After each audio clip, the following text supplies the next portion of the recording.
Hello my dear students, this is Kiran Mataru. How are you all? Hope you all are doing great. Yes my dear students, today we'll start reading of lesson number 10, A Hole in the Fence. Okay, ਇਸ ਤੋਂ ਪਹਿਲਾਂ ਆਪਾਂ 9 chapters ਤੱਕ already ਕਰ ਚੁੱਕੇ ਹਾਂ। Lesson reading ਵੀ ਕਰ ਲਈ ਹੈ ਤੇ ਆਪਾਂ ਉਹਨਾਂ ਦੀਆਂ ਬੁੱਕ ਐਕਟੀਵਿਟੀਜ਼ ਵੀ ਕਰ ਲਈਆਂ, ਠੀਕ ਹੈ। ਤੇ ਜੇ ਤੁਸੀਂ ਅਜੇ ਤੱਕ ਉਹ ਵੀਡੀਓ ਲੈਸਨਸ ਨਹੀਂ ਦੇਖੇ ਤਾਂ 1 by 1 ਉਹਨੂੰ ਸਟਾਰਟ ਕਰ ਦਿਓ, ਕਿਉਂਕਿ ਤੁਹਾਡੇ ਹੁਣ ਐਗਜ਼ਾਮ ਹੋਣਗੇ ਫਾਈਨਲੀ ਤੇ ਤੁਹਾਡੀ ਪ੍ਰੈਪਰੇਸ਼ਨ ਹੋ ਜਾਏ, ਠੀਕ ਹੈ। ਚਲੋ let's start lesson number 10। Hole ਦਾ ਮਤਲਬ ਹੁੰਦਾ ਸੁਰਾਖ ਜਾਂ ਛੇਦ, ਠੀਕ ਹੈ। ਤੇ ਫੈਂਸ ਕੀ ਹੁੰਦੀ ਆ? ਵਾੜ ਜਾਂ ਆਪਾਂ ਕਹਿ ਸਕਦੇ ਹਾਂ ਦੀਵਾਰ, ਹੈ ਨਾ। हाँ जी, dictionary reference and learning new words. Activity 1, look up the following words or phrases in a dictionary. You should seek the following information about the words and put them in your words notebook. हाँ जी, number 1, meaning of the word as used in the story, adjective, noun, verb, etc. Number 2, pronunciation. The teacher may refer to the dictionary or the mobile phone for correct pronunciation. Number 3, spellings. हाँ जी, ਹੁਣ ਆਪਾਂ ਇਹਨਾਂ ਦੇ ਪਹਿਲਾਂ meanings ਦੇਖ ਲਈਏ ਜਿਹੜੇ words ਦਿੱਤੇ ਹੋਏ ਆ ਨੀਚੇ। ਨੰਬਰ 1 ਤੇ ਹੈਗਾ ਫੈਂਸ, ਇਹਦਾ ਲਿਖ ਲਓ ਵਾੜ ਜਾਂ ਦੀਵਾਰ, ਠੀਕ ਹੈ। ਨੈਕਸਟ ਇਜ਼ ਐਡਵਾਈਜ਼ਡ, ਐਡਵਾਈਜ਼ਡ ਸਲਾਹ ਦਿੱਤੀ। ਕੰਟਰੋਲ ਰੋਕਣਾ। ਹੈਮਰ ਹਥੌੜਾ। ਐਕਸੈਪਟ ਸਵੀਕਾਰ। ਨੈਕਸਟ ਹੈਗਾ ਡਿਕਰੀਜ਼, ਇਹਦਾ ਲਿਖ ਲਓ ਘਟਨਾ ਜਾਂ ਘਾਟ ਹੋਣੀ। ਡਿਸਕਵਰ ਖੋਜਣਾ। ਟੈਂਪਰ ਸੁਭਾਅ। ਸਕਾਰ ਨਿਸ਼ਾਨ। ਵੋਨ ਜ਼ਖਮ, ਠੀਕ ਹੈ। ਇਹਨਾਂ ਦੀ ਤੁਸੀਂ ਪੰਜਾਬੀ ਨੋਟ ਕਰ ਲਓ। Now let us read the story a hole in the fence. Once there was a little boy who lived with his parents in a small village. ਇੱਕ ਵਾਰੀ ਇੱਕ ਛੋਟਾ ਲੜਕਾ ਸੀ ਜੋ ਕਿ ਆਪਣੇ ਮਾਤਾ ਪਿਤਾ ਜੀ ਦੇ ਨਾਲ ਇੱਕ ਛੋਟੇ ਜਿਹੇ ਪਿੰਡ ਵਿੱਚ ਰਹਿੰਦਾ ਸੀ। His parents were worried because he had a bad temper. ਉਸਦੇ ਮਾਤਾ ਪਿਤਾ ਹਮੇਸ਼ਾ ਚਿੰਤਾ ਵਿੱਚ ਰਹਿੰਦੇ ਸਨ। Worried ਚਿੰਤਾ 'ਚ ਰਹਿੰਦੇ ਸਨ ਕਿਉਂਕਿ ਉਹਦਾ ਜਿਹੜਾ ਸੁਭਾਅ ਸੀ ਉਹ ਵਧੀਆ ਨਹੀਂ ਸੀ, ਹੈ ਨਾ। He had no friends because he always used bad language in a fit of anger. ਅਤੇ ਦੂਸਰੀ ਗੱਲ ਉਹਦੇ ਕੋਈ ਫਰੈਂਡਸ ਵੀ ਨਹੀਂ ਸੀ ਕਿਉਂਕਿ ਉਹ ਹਮੇਸ਼ਾ ਬੁਰੀ ਲੈਂਗੁਏਜ ਬੁਰੀ ਭਾਸ਼ਾ ਯੂਜ਼ ਕਰਦਾ ਸੀ ਅਤੇ ਗੁੱਸੇ 'ਚ ਬੋਲਦਾ ਸੀ। His parents advised him many times to control his anger, but he didn't pay attention. ਉਸਦੇ ਮਾਤਾ ਪਿਤਾ ਉਹਨੂੰ ਬਹੁਤ ਵਾਰੀ ਸਮਝਾਉਂਦੇ, ਉਹਨੂੰ ਸਲਾਹ ਦਿੰਦੇ ਸੀ ਕਿ ਵੀ ਤੂੰ ਆਪਣੇ ਉੱਪਰ ਆਪਣੇ ਗੁੱਸੇ ਦੇ ਉੱਪਰ ਕੰਟਰੋਲ ਰੱਖਿਆ ਕਰ, ਪਰ ਉਹ ਉਹਨਾਂ 'ਤੇ ਕੋਈ ਵੀ ਧਿਆਨ ਨਹੀਂ ਦਿੰਦਾ ਸੀ। The father kept thinking and then he got an idea. ਅਤੇ ਉਹਦੇ ਪਿਤਾ ਜੀ ਸੋਚਦੇ ਰਹੇ ਅਤੇ ਇੱਕ ਫਿਰ ਉਹਨਾਂ ਨੂੰ ਉਹਨਾਂ ਦੇ ਮਨ 'ਚ ਇੱਕ ਵਿਚਾਰ ਆਇਆ। The next day his father gave him a bag of nails and a hammer. ਅਤੇ ਅਗਲੇ ਦਿਨ ਉਸਦੇ ਪਿਤਾ ਜੀ ਨੇ ਉਹਨੂੰ ਇੱਕ ਕਿੱਲਾਂ ਦਾ ਭਰਿਆ ਹੋਇਆ ਇੱਕ ਬੈਗ ਅਤੇ ਹਥੌੜਾ ਦਿੱਤਾ। He said to him, every time you lose your temper you must hammer a nail into the back of the fence. ਅਤੇ ਉਸਦੇ ਪਿਤਾ ਜੀ ਨੇ ਉਹਨੂੰ ਕਿਹਾ, ਕਹਿੰਦੇ ਕਿ ਹੁਣ ਅੱਜ ਤੋਂ ਬਾਅਦ ਜਦੋਂ ਵੀ ਤੈਨੂੰ ਕਦੀ ਗੁੱਸਾ ਆਵੇ ਤੂੰ ਕੀ ਕਰਨਾ, ਇੱਕ ਜਿਹੜੀ ਨੇਲ ਆ ਇੱਕ ਕਿੱਲ ਆ ਉਹਨੂੰ ਫੈਂਸ ਦੇ ਵਿੱਚ ਗੱਡ ਦੇਣਾ ਹਥੌੜੇ ਦੇ ਨਾਲ। The boy accepted the task happily. ਅਤੇ ਲੜਕੇ ਨੇ ਵੀ ਇਹ ਕੰਮ ਖੁਸ਼ੀ ਸਵੀਕਾਰ ਕਰ ਲਿਆ। Every time the boy felt angry he ran to the fence and drove a nail into it. ਅਤੇ ਜਦੋਂ ਵੀ ਉਹਨੂੰ ਗੁੱਸਾ ਆਉਂਦਾ ਲੜਕੇ ਨੂੰ ਅਤੇ ਉਹ ਦੌੜਿਆ ਜਾਂਦਾ ਫੈਂਸ ਦੇ ਕੋਲ, ਠੀਕ ਹੈ, ਉਸ ਵਾਰਡ ਦੇ ਕੋਲ ਜਾਂਦਾ ਦੀਵਾਰ ਦੇ ਕੋਲ ਅਤੇ ਉਹਦੇ 'ਚ ਜਾ ਕੇ ਇੱਕ ਕਿੱਲ ਗੱਡ ਦਿੰਦਾ। The first day the boy had driven 30 nails into the fence. ਅਤੇ ਪਹਿਲੇ ਹੀ ਦਿਨ ਉਹਨੂੰ ਜਿਹੜਾ ਗੁੱਸਾ ਆਇਆ ਉਹਦੇ ਬਦਲੇ ਉਹਨੇ ਉਸ ਫੈਂਸ ਦੇ ਵਿੱਚ 30 nails ਜਿਹੜੀਆਂ ਸੀ 30 ਕਿੱਲਾਂ ਗੱਡ ਦਿੱਤੀਆਂ, ਠੀਕ ਹੈ। After a few days the number of nails started decreasing. ਅਤੇ ਉਸ ਤੋਂ ਬਾਅਦ ਕੁਝ ਕੁ ਦਿਨਾਂ ਬਾਅਦ ਜਿਹੜੇ ਇਹ ਨੇਲ ਸੀਗੇ ਜਾਂ ਕਿੱਲਾਂ ਸੀ ਇਹਦੀ ਗਿਣਤੀ ਘਟਣੀ ਸ਼ੁਰੂ ਹੋ ਗਈ। Over the next few weeks he discovered that it was easier to. ਅਤੇ ਫਿਰ ਉਸ ਤੋਂ ਬਾਅਦ ਕੁਝ ਹਫ਼ਤਿਆਂ ਬਾਅਦ ਉਸਨੇ ਮਹਿਸੂਸ ਕੀਤਾ, ਹਾਂਜੀ ਆਹ ਪਹਿਲਾਂ ਪਿਕਚਰ ਦੇਖੋ, ਆਹ ਬੋਏ ਆ, ਠੀਕ ਹੈ, ਅਤੇ ਆਹ ਇਹਦੇ ਹੱਥ 'ਚ ਹੈਮਰ ਪਕੜਿਆ ਹੋਇਆ ਅਤੇ ਆਹ ਇਹ ਕੀ ਕਰ ਰਿਹਾ, ਆਹ ਫੈਂਸ ਹੈਗੀ ਆ, ਗੇਟ ਹੈਗਾ, ਹੈ ਨਾ, ਦੀਵਾਰ ਹੈਗੀ ਆ, ਇਹਦੇ ਵਿੱਚ ਆਹ ਸਾਰੀਆਂ ਇਹਨੇ ਨੇਲਸ ਜਿਹੜੀਆਂ ਉਹ ਲਗਾਤੀਆਂ, ਠੀਕ ਹੈ। ਆਹ ਨੇਲਸ ਲਗਾ ਰਿਹਾ ਇਹ, ਜਦੋਂ ਵੀ ਉਹਨੂੰ ਗੁੱਸਾ ਆਉਂਦਾ ਉਹਦੇ 'ਚ ਇੱਕ ਨੇਲ ਲਗਾ ਦਿੰਦਾ ਸੀ। It was easier to control his anger than to drive those nails into the fence. ਫਿਰ ਉਸਨੇ ਇੱਕ ਦਿਨ ਸੋਚਿਆ कि गुस्से नूं कंट्रोल करना ज़्यादा सौखा आ बजाए इस दे कि फैंस दे विच जाके हथौड़े दे नाल किल्लां गड्डियां जाण। ठीक है, वो कहता इस तो तां बैटर है कि गुस्से नूं ही कंट्रोल कर लिया जाए। Finally, the day came when the boy did not lose his temper at all। ते अंत विच ਉਹ ਵੀ ਦਿਨ ਆਇਆ ਜਦੋਂ ਲੜਕੇ ਨੂੰ ਮਹਿਸੂਸ ਹੋਇਆ ਕਿ ਹੁਣ ਉਸ ਨੂੰ ਗੁੱਸਾ ਨਹੀਂ ਆਉਂਦਾ। He had not hammered any nail into the fence। ਤੇ ਹੁਣ ਉਸਨੇ ਫਿਰ ਉਸ ਫੈਂਸ ਦੇ ਵਿੱਚ ਕੋਈ ਵੀ ਨੇਲ ਨਹੀਂ ਕੱਢੀ। He told his father about it। ਫਿਰ ਉਹਨੇ ਜਾ ਕੇ ਇਹੀ ਗੱਲ ਆਪਣੇ ਫਾਦਰ ਨੂੰ ਦੱਸੀ। The father gave him one more task to do। ਤੇ ਹੁਣ ਪਿਤਾ ਜੀ ਨੇ ਉਸਨੂੰ ਇੱਕ ਹੋਰ ਕੰਮ ਕਰਨ ਦੇ ਲਈ ਕਹਿ ਦਿੱਤਾ। He asked the boy to pull out one nail for each day that he was able to hold his temper। ਤੇ ਹੁਣ ਉਸਦੇ ਪਿਤਾ ਜੀ ਨੇ ਕਿਹਾ ਕਿ ਹੁਣ ਤੂੰ ਕੀ ਕਰਨਾ, ਜਿਸ ਦਿਨ ਤੂੰ ਆਪਣੇ ਗੁੱਸੇ ਨੂੰ ਕੰਟਰੋਲ ਕਰ ਲਿਆ ਉਸੇ ਦਿਨ ਜਾ ਕੇ ਉਹਦੇ ਵਿੱਚੋਂ ਜਿਹੜੀ ਨੇਲ ਗੱਡੀਆਂ ਹੋਈਆਂ, ਉਹਦੇ ਵਿੱਚੋਂ ਜਿਹੜੀਆਂ ਕਿੱਲਾਂ ਗੱਡੀਆਂ ਹੋਈਆਂ, ਤਾਂ ਉਸ ਦਿਨ ਜਾ ਕੇ ਫਿਰ ਉਹ ਇੱਕ ਇੱਕ ਕਿੱਲ ਕੱਢ ਦਿਆ ਕਰਨੀ ਆ। The days passed and the little boy was finally able to tell his father that all the nails were gone। ਤੇ ਫਿਰ ਦਿਨ ਬੀਤਦੇ ਗਏ ਤੇ ਅੰਤ ਦੇ ਵਿੱਚ ਫਿਰ ਲੜਕੇ ਨੇ ਆ ਕੇ ਉਸ ਛੋਟੇ ਲੜਕੇ ਨੇ ਆਪਣੇ ਫਾਦਰ ਨੂੰ ਦੱਸਿਆ, ਕਹਿੰਦਾ ਕਿ ਹੁਣ ਉੱਥੇ ਕੋਈ ਵੀ ਨੇਲ ਬਾਕੀ ਨਹੀਂ ਬਚੀ, ਮੀਨਸ ਕਿ ਵੀ ਮੈਂ ਹੁਣ ਉਹ ਸਾਰੀਆਂ ਨੇਲਸ ਉੱਥੋਂ ਕੱਢ ਦਿੱਤੀਆਂ। The father led the little boy to the fence। ਪਿਤਾ ਜੀ ਉਸ ਲੜਕੇ ਨੂੰ ਲੈ ਕੇ ਫੈਂਸ ਦੇ ਕੋਲ ਗਏ। He said, you have done well my son। ਤੇ ਉਹਨਾਂ ਨੇ ਕਿਹਾ, ਕਹਿੰਦੇ ਹਾਂ ਮੇਰੇ ਪੁੱਤਰ ਤੂੰ ਸੱਚੀ ਕਰ ਦਿੱਤਾ ਇਹ ਤਾਂ। Now look at these holes in the fence। ਤੇ ਉਹਨਾਂ ਨੇ ਕਿਹਾ, ਕਹਿੰਦਾ ਹੁਣ ਜਿਹੜੀ ਇਸ ਫੈਂਸ ਦੇ ਵਿੱਚ ਸੁਰਾਖ ਹੋ ਗਏ ਆ, ਜਰਾ ਇਹਨਾਂ ਨੂੰ ਦੇਖ। The fence will never be the same again। ਤੇ ਉਹ ਕਹਿੰਦੇ ਕਿ ਹੁਣ ਜਿਹੜੀ ਫੈਂਸ ਜਿਹੜੀ ਪਹਿਲਾਂ ਸੀਗੀ ਜਦੋਂ ਇਹਦੇ ਉੱਪਰ ਕਿੱਲਾਂ ਨਹੀਂ ਗੱਡੀਆਂ ਹੋਈਆਂ ਸੀ, ਕਹਿੰਦੇ ਹੁਣ ਇਹ ਚਾਹੇ ਤੂੰ ਇਹਦੇ ਵਿੱਚੋਂ ਸਾਰੀਆਂ ਕਿੱਲਾਂ ਕੱਢ ਵੀ ਦਿੱਤੀਆਂ ਪਰ ਇਹ ਫੈਂਸ ਪਹਿਲਾਂ ਦੀ ਤਰ੍ਹਾਂ ਦੁਬਾਰਾ ਕਦੀ ਨਹੀਂ ਹੋ ਸਕਦੀ। The boy looked at his father and said, I did it because you asked me to do। ਤੇ ਫਿਰ ਉਹਨੇ ਆਪਣੇ ਫਾਦਰ ਨੂੰ ਕਿਹਾ, ਉਹਦੇ ਵੱਲ ਦੇਖਿਆ, ਕਹਿੰਦਾ ਮੈਂ ਕੀਤਾ ਤਾਂ ਇਹ ਕੰਮ ਕੀਤਾ ਕਿਉਂਕਿ ਤੁਸੀਂ ਮੈਨੂੰ ਇਹ ਕਰਨ ਨੂੰ ਕਿਹਾ ਸੀ। I know, said the father, when you say things in anger they leave a scar just like this one। ਫਿਰ ਉਹਦੇ ਫਾਦਰ ਨੇ ਕਿਹਾ, ਕਹਿੰਦੇ ਹਾਂ ਮੈਨੂੰ ਪਤਾ ਕਿ ਵੀ ਮੈਂ ਹੀ ਤੈਨੂੰ ਕਿਹਾ ਸੀਗਾ ਇਹ ਕੰਮ ਕਰਨ ਦੇ ਲਈ। ਕਹਿੰਦਾ ਕਿ ਜਦੋਂ ਵੀ ਤੁਸੀਂ ਕੋਈ ਗੱਲ ਗੁੱਸੇ ਦੇ ਵਿੱਚ ਬੋਲਦੇ ਆ ਤਾਂ ਉਹ ਵੀ ਇਸੇ ਤਰ੍ਹਾਂ ਹੀ ਆਪਣਾ ਨਿਸ਼ਾਨ ਛੱਡ ਦਿੰਦੀ ਆ। You can put a knife in a man and draw it out। ਤੁਸੀਂ ਕਿਸੇ ਆਦਮੀ ਨੇ ਚਾਕੂ ਖਵੋ ਦਿੱਤਾ ਤੇ ਉਹਨੂੰ ਬਾਹਰ ਕੱਢਤਾ ਦੁਬਾਰਾ। It won't matter how many times you say you are sorry, the wound will always be there। ਤੇ ਕਹਿੰਦੇ ਉਸ ਤੋਂ ਬਾਅਦ ਤੁਸੀਂ ਇਹ ਮੈਟਰ ਨਹੀਂ ਕਰਦਾ ਕਿ ਤੁਸੀਂ ਕਿੰਨੀ ਵਾਰੀ ਉਹਨੂੰ ਸੌਰੀ ਕਿਹਾ, ਠੀਕ ਹੈ, ਕਿਉਂਕਿ ਜਿਹੜਾ ਹੁਣ ਉਹ ਜ਼ਖਮ ਹੈ ਉਹ ਤਾਂ ਉੱਥੇ ਹੀ ਰਹੇਗਾ, ਹੈ ਨਾ। A wound given with your words is as bad as the one given with a knife। ਤੇ ਕਹਿੰਦੇ ਚਾਹੇ ਤੁਸੀਂ ਕਿਸੇ ਨੂੰ ਚਾਕੂ ਦੇ ਨਾਲ ਜ਼ਖਮ ਦਿੰਦੇ ਆ, ਹੈ ਨਾ, ਤੇ ਜਾਂ ਤੁਸੀਂ ਕਿਸੇ ਨੂੰ ਆਪਣੇ ਸ਼ਬਦਾਂ ਨਾਲ ਜ਼ਖਮ ਦਿੰਦੇ ਆ, ਉਹ ਦੋਨੇ ਇੱਕੋ ਹੀ ਗੱਲ ਹੁੰਦੀ ਆ, ਠੀਕ ਹੈ। ਉਹ ਇੱਕੋ ਜਿਹਾ ਹੀ ਬੁਰਾ ਹੁੰਦਾ ਆ, ਠੀਕ ਹੈ। ਤੇ ਉਹ ਓਨਾ ਹੀ ਬੁਰਾ ਹੁੰਦਾ ਜਦੋਂ ਤੁਸੀਂ ਕਿਸੇ ਦੇ ਚਾਹੇ ਚਾਕੂ ਮਾਰਤਾ ਚਾਹੇ ਤੁਸੀਂ ਕਿਸੇ ਨੂੰ ਬੁਰੇ ਸ਼ਬਦ ਬੋਲ ਦਿੱਤੇ, ਉਹਦਾ ਅਸਰ ਇੱਕੋ ਹੀ ਹੁੰਦਾ ਆ। ਜੇ ਆ ਦੇਖੋ ਹੁਣ ਬਾਅਦ ਦੀ ਪਿਕਚਰ ਹੈਗੀ ਆ ਜਦੋਂ ਉਹਨੇ ਸਾਰੀਆਂ ਨੇਲਸ ਇਹਦੇ ਵਿੱਚੋਂ ਕੱਢ ਦਿੱਤੀਆਂ ਸੀ, ਠੀਕ ਹੈ। ਜਿਹੜੀ ਆਹ ਵਾਰਡ ਹੁੰਦੀ ਹੈ ਨਾ ਫੈਂਸ, ਇਹਨੂੰ ਫੈਂਸ ਕਹਿ ਦਿੰਦੇ ਆਪਾਂ।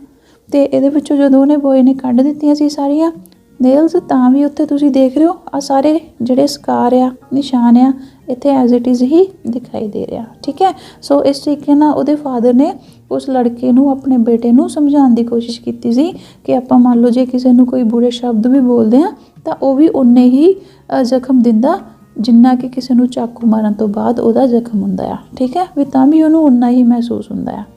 Don't you think the father gave a good piece of advice to the boy? ਕੀ ਤੁਸੀਂ ਇਹ ਗੱਲ ਨਹੀਂ ਸੋਚਦੇ ਕਿ ਫਾਦਰ ਨੇ ਆਪਣੇ ਬੇਟੇ ਨੂੰ ਬਹੁਤ ਚੰਗੀ ਸਲਾਹ ਦਿੱਤੀ ਸੀ। Friends and loved ones are very important in our lives like you are for us। ਤੇ ਉਹਦੇ ਫਾਦਰ ਨੇ ਕਿਹਾ, ਕਹਿੰਦੇ ਆਪਣੀ ਲਾਈਫ ਦੇ ਵਿੱਚ ਆਪਣੇ ਜਿਹੜੇ ਪਿਆਰੇ ਹੁੰਦੇ ਆ ਜਾਂ ਆਪਣੇ ਦੋਸਤ ਹੁੰਦੇ ਆ ਉਹ ਵੀ ਆਪਣੇ ਲਈ ਬਹੁਤ ਜ਼ਿਆਦਾ ਇੰਪੋਰਟੈਂਟ ਹੁੰਦੇ ਆ, ਉਹ ਆਪਣੀ ਲਾਈਫ ਦੇ ਵਿੱਚ ਬਹੁਤ ਮਹੱਤਵਪੂਰਨ ਹੁੰਦੇ ਆ। ਕਹਿੰਦੇ ਕਿ ਜਿਸ ਤਰ੍ਹਾਂ ਤੂੰ ਸਾਡੇ ਲਈ ਆ। They make you smile and laugh, ਉਹ ਤੁਹਾਨੂੰ ਹਸਾਉਂਦੇ ਆ, ਤੁਹਾਨੂੰ ਮੁਸਕਰਾਹਟਾਂ ਦਿੰਦੇ ਆ। So be careful with your words if you do not want to lose your friends. So ਜੇਕਰ ਤੁਸੀਂ ਆਪਣੇ ਦੋਸਤਾਂ ਨੂੰ ਗਵਾਉਣਾ ਨਹੀਂ ਚਾਹੁੰਦੇ ਤਾਂ ਤੁਸੀਂ ਜਿਹੜੇ ਵੀ ਸ਼ਬਦ ਬੋਲਣੇ ਆ ਉਹ ਸਹੀ ਬੋਲੋ, ਠੀਕ ਹੈ। ਉਹਨਾਂ ਦੀ ਚੋਣ ਜਿਹੜੀ ਉਹ ਸਹੀ ਸ਼ਬਦਾਂ ਦੀ ਚੋਣ ਕਰੋ ਤਾਂ ਕਿ ਤੁਹਾਡੇ ਕਹੇ ਹੋਏ ਜਿਹੜੇ ਵਰਡਸ ਹੈਗੇ ਆ ਉਸ ਦੇ ਨਾਲ ਕਿਸੇ ਨੂੰ ਦੁੱਖ ਨਾ ਪਹੁੰਚੇ। Let your words be kind, ਅਤੇ ਤੁਹਾਡੇ ਜਿਹੜੇ ਸ਼ਬਦ ਆ ਬੋਲਣ ਵਾਲੇ, ਠੀਕ ਹੈ, ਤੁਹਾਡੇ ਉਹ ਵੀ ਨਿਮਰਤਾ ਵਾਲੇ ਹੋਣੇ ਚਾਹੀਦੇ ਆ, ਠੀਕ ਹੈ। ਸੋ ਇਹ ਸੀ ਆਪਣੀ ਸਟੋਰੀ, ਬਹੁਤ ਵਧੀਆ ਮੋਰਲ ਸਟੋਰੀ ਸੀਗੀ ਇਹ, ਹੈ ਨਾ। ਅਤੇ ਆਪਾਂ ਨੂੰ ਵੀ ਸੋਚ ਸਮਝ ਕੇ ਬੋਲਣਾ ਚਾਹੀਦਾ, ਆਪਣੇ ਫਰੈਂਡਸ ਦੇ ਨਾਲ ਵੀ ते अपने पेरेंट्स दे नाल भी। ठीक है, हुण आपां नैक्सट बुक एक्टिविटीज़ करते हैं जी। Post reading vocabulary expansion activity 2 solve the crossword puzzle given below. नीचे एक क्रॉसवर्ड पजल दी हुई है, उन्होंने सॉल्व करो। रीड द हिंट्स और meanings for the words given under across and down. तो नीचे तुहानूं हिंट भी दिते हुए आ क्रॉस और डाउन दे लई, उन्होंने पढ़ लो। ठीक है, the words are from the story, तो सारे वर्ड स्टोरी दे विचों ही लए हुए आ जी। सब तो पहला अक्रॉस वाले वर्ड्स आपां देख लैंदे आ। अक्रॉस नंबर 5 ते लिखा हुआ एबल टू मैनेज। हाँ जी, नंबर 5 देखते हैं इतों पिक्चर च कित्थे हैगा। हाँ जी, ए सी नंबर 5 अक्रॉस। हाँ जी, हुण इत्थे की हैगा, की आएगा इत्थे able to manage. Able to manage इत्थे आएगा कंट्रोल। ठीक है, एबल टू मैनेज इत्थे आएगा कंट्रोल, CONTROL। ठीक है, सो इस बॉक्स दे विच तुसीं कंट्रोल लिख देना। Next is number 6 find something new. हाँ जी, हुण ये देखो नंबर 6 ते कित्थे लिखा होया फाइंड समथिंग न्यू। हाँ जी, नंबर 6 आ हैगा क्रॉस च। इत्थे तुसीं लिखोगे डिस्कवर, DISCOVER। ठीक है, सो इस बॉक्स दे विच तुसीं डिस्कवर लिख देना। नैक्सट है to take something. To take something का की आएगा 7 नंबर देखो आ सी एक्सैप्ट, ACCEPT। ठीक है, इस बॉक्स तुसीं एक्सैप्ट लिख देना। हाँ जी, नैक्सट हैगा बेरियर नंबर 9। हाँ जी, नंबर 9 कित्थे हैगा आ सी क्रॉस दा। हाँ जी, नंबर 9 च तुसीं लिखोगे फेंस। हाँ जी, इस बॉक्स च लिख दो फेंस, FENCE।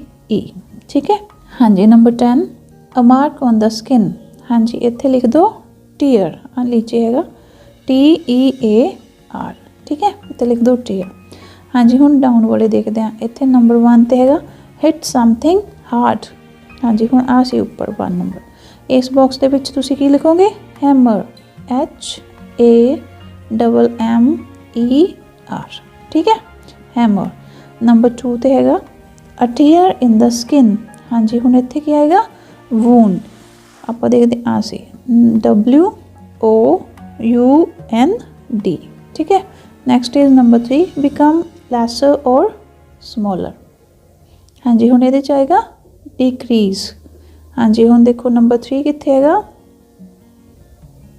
नंबर 3 असी इहदे विच नीचे तक तुसीं लिख दो decrease, DECREASE।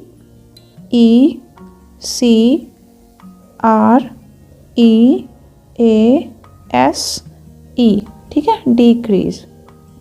Next is number 4 guiding someone.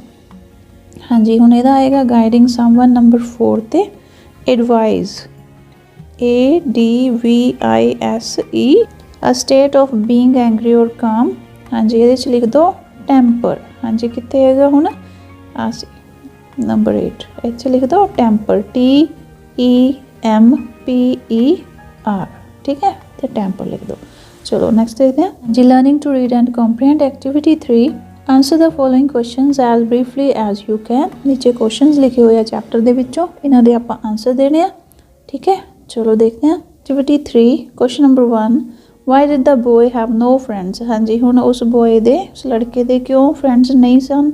Answer the boy had no friends because he always used a bad language in a fit of anger. उसके कोई भी फ्रेंड्स नहीं सी क्योंकि वो हमेशा ही गुस्से दे विच बुरी भाषा का इस्तेमाल करता सी। Question number 2 why were his parents worried. हाँ जी, उसके माता पिता क्यों चिंतित सन।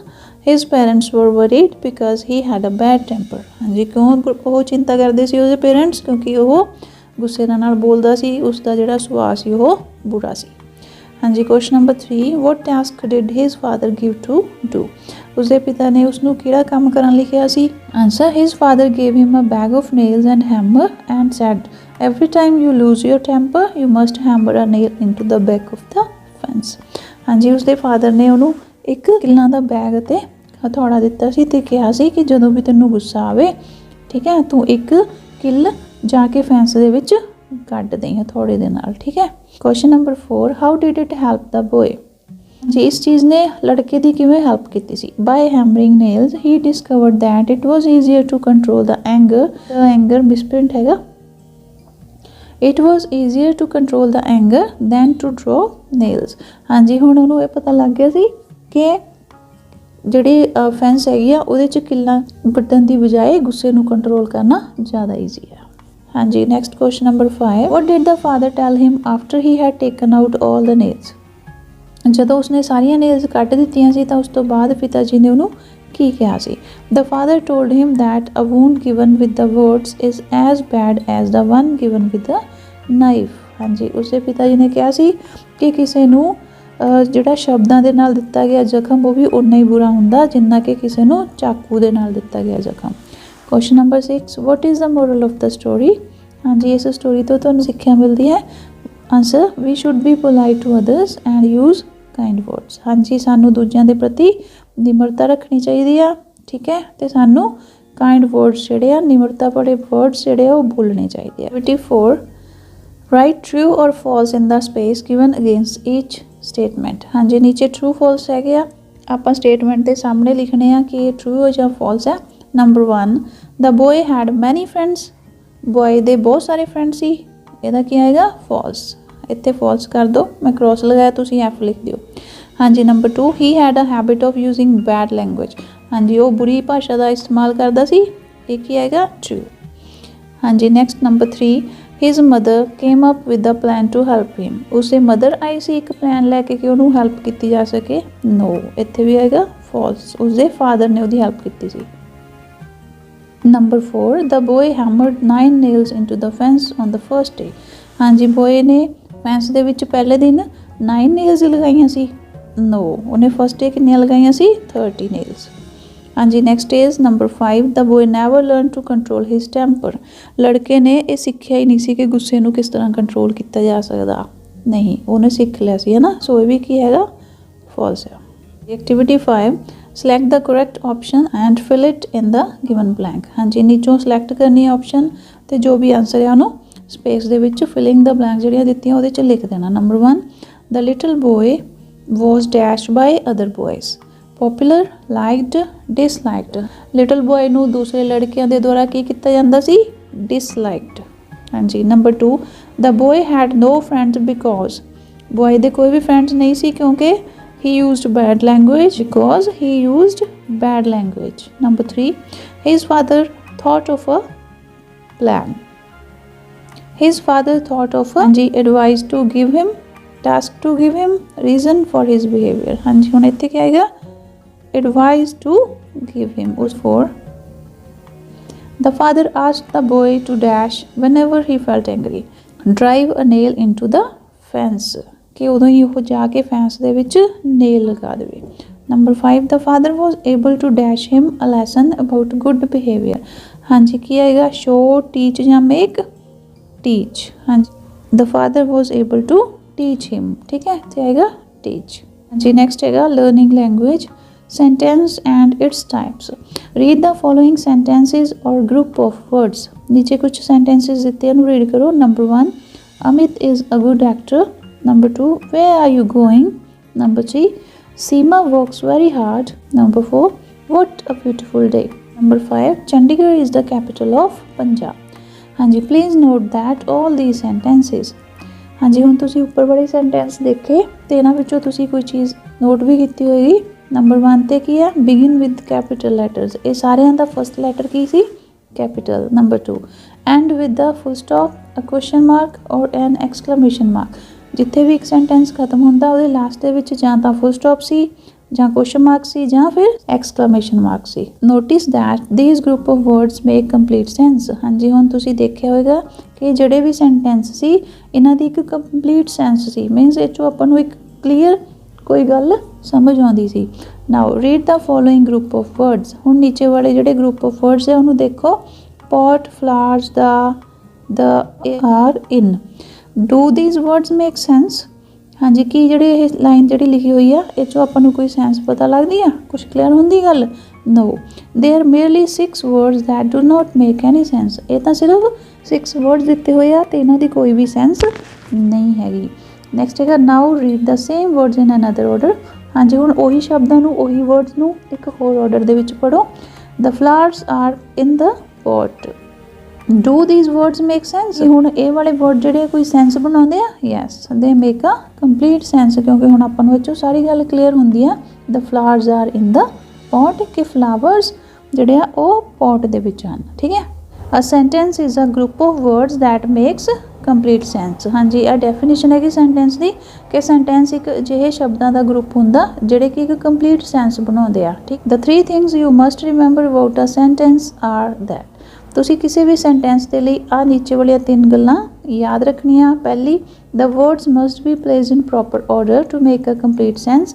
सब तो पहला कि जिहड़े वर्ड्स है उन्होंने एक प्रॉपर सीक्वेंस दे विच रखना हुंदा, प्रॉपर ऑर्डर दे विच रखना हुंदा, ताकि उहदे तो आपां नूं क्लैरिटी हो जाए, कंप्लीट सेंस उहदी क्लीयर हो जाए। Number 2, the first word must begin with the capital letter. दूसरी गल, सेंटेंस का फर्स्ट लैटर हमेशा ही कैपिटल होना चाहिए। Number 3, the sentence must and with the full stop, a question mark or an exclamation mark। तो जिथे भी सेंटेंस खत्म होंदा उहदे अकॉर्डिंग ही उत्थे फुल स्टॉप, क्वेश्चन मार्क या एक्सक्लेमेशन मार्क होना चाहिए। Activity 6, rearrange the following group of words and punctuate to make meaningful sentence. हाँ जी, नीचे कुछ वर्ड्स दिते हुए हैं, इन्हों आपां रीअरेंज करना तो ताकि यदि एक प्रॉपर सेंस बन जाए तो इनू आप पंक्चुएट भी करना। ठीक है, आप भी देखना कित्थे फुल स्टॉप लगना, कित्थे क्वेश्चन मार्क लगना। Okay. Number 1, ferocious lions animals are. हाँ जी, हुण इनू आप ठीक तरह लिखांगे, इत्थे की बन जाएगा फिर ये, लायंस आर फेरोशियस एनिमल्स। ठीक है, तो पिछे full stop. Number 2, love grandparents a my me lot. हाँ जी, हुण इहदा की बनेगा, grandparents love me a lot, full stop. ठीक है। नंबर 3 तो है, is my best Rajan friend. हाँ जी, हुण इहदा की बनेगा, Rajan is my best friend, full stop. हाँ जी, नंबर 4 तो है, mercury system in its the hottest the planet solar. हाँ जी, हुण इहनूं आपां ठीक करके किस तरह लिखांगे, mercury is the hottest planet in the solar system, full stop. हाँ जी, number 5, is the Ganges sacred a river. हाँ जी, हुण लिखोगे, the Ganges is a secret river, full stop. So अज आप एक्टिविटी 6 तक ऑलरेडी कंप्लीट कर लिया, तो नैक्सट वीडियो लैसन च आप नैक्सट एक्टिविटी कंटिन्यू करांगे। उन्ना टाइम तुसी ये वालियां रिवाइज कर लो ते अपनियां फिर नोटबुक्स के उपर नोट डाउन भी कर लो। तो जे बेटा तुसी चैनल सबसक्राइब अजे तक नहीं किया तो चैनल जरूर सबसक्राइब कर लो। ठीक है, और बैल आइकन भी प्रेस कर दो ताकि तुहानूं वीडियो का नोटिफिकेशन टाइम टू टाइम मिल जाए। तो तुसी इसे चैनल ते अपने SST और इंग्लिश का सारा सिलेबस भी देख सकते हैं। तो जे वीडियो लैसनस तुहानूं वधिया लगदे आ then you have to share it with your friends as well. Thank you so much, take care.